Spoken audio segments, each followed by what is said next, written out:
Emery Christophe ने Titanic के अलावा भी बहुत सारे एक्सपीडिशंस किए। इनमें शामिल था एडमंड फिट्जजेरल्ड नामी बहरी जहाज़ की तलाश। ये वो सबसे बड़ा बहरी जहाज़ था जो अमेरिका के मीठे पानी के समंदरों यानी ग्रेट लेक्स में जाके डूबा था। समंदरों में झांकने वाली टेक्नोलॉजी से इन्होंने लॉक नेस मॉन्स्टर का मुअम्मा भी हल करने की कोशिश की। स्कॉटलैंड के लॉक नेस लेक के बारे में कहा जाता था कि वहाँ ज़माना कदीम का एक डायनासोर मौजूद है और अक्सर लोगों को नज़र आया करता है। इन्होंने तालाब की गहराइयों में इस डायनासोर नुमा जानवर को ढूंढने की कोशिश की मगर कोई आसार नहीं मिला।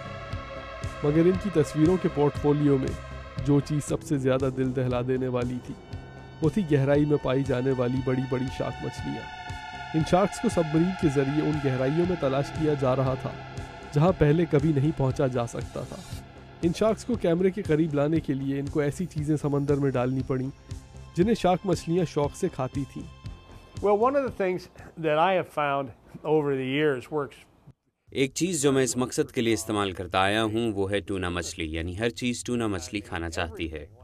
कैमरे के आगे मरी हुई मछलियाँ बांधकर ये इंतज़ार करते थे कि कोई बड़ी शार्क मछली आकर इन्हें खाए। इस तरीके से इन्होंने बहुत सी ऐसी तस्वीर खींची जो दिल दहला देने वाली थीं। एमरी क्रिस्टोफ ये कहते हैं कि मशहूर मुसन्निफ पीटर बेंचले को अपना नावल जॉज लिखने का आइडिया भी तब आया जब वो इनके साथ शार्क्स के एक फोटोग्राफी एक्सपीडिशन पे गए। When I first went to the Geographic, जब मैं सबसे पहले नेशनल ज्योग्राफिक गया तो उन्होंने मुझे इस वजह से नहीं रखा कि मैं एक डाइविंग फोटोग्राफर था। मुझे तो आम तस्वीर खींचने के लिए रखा गया था। 6 साल बाद उनको मुझ पर तरस आ गया। उन्होंने मुझे एक नए मुसन्निफ के साथ रवाना किया। उसे वो अपने रिसाले के लिए रखना चाहते थे। ये पीटर बेंचले था। मुझे पीटर बेंचले के साथ बरमूडा रवाना किया गया। वहाँ हमारी मुलाकात हुई टेरी टकर से। समंदर के हवाले से टेरी टकर एक मशहूर नाम था। एक दिन ये हमें गहरे समंदर में ले गया और वहाँ हमने बहुत बड़ी शार्क मछली पकड़ी। ये 800 पाउंड से भी ज़्यादा वजनी थी। इसका साइज़ उतना ही बड़ा था जितनी जॉज की शार्क मछली का था। पीटर अपने नोट्स में ये सब लिखता गया।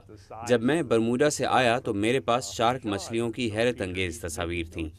पीटर बेंचले के पास 2 दिल दहला देने वाले नावल थे। उन पर बाद में फिल्में भी बनी। स्टीवन स्पीलबर्ग को भी दुनिया के सामने लाने की वजह यही कहानी बनी। एमरी क्रिस्टोफ चाहते हैं कि वो ये टेक्नोलॉजी लेकर एंटार्क्टिक ओशन यानी खुद जनूबी के समंदर में भी उतरे, मगर इस प्रोग्राम की फंडिंग के लिए भी काम जारी है। अब्दुल अजीज खान, उर्दू VOA, वाशिंगटन।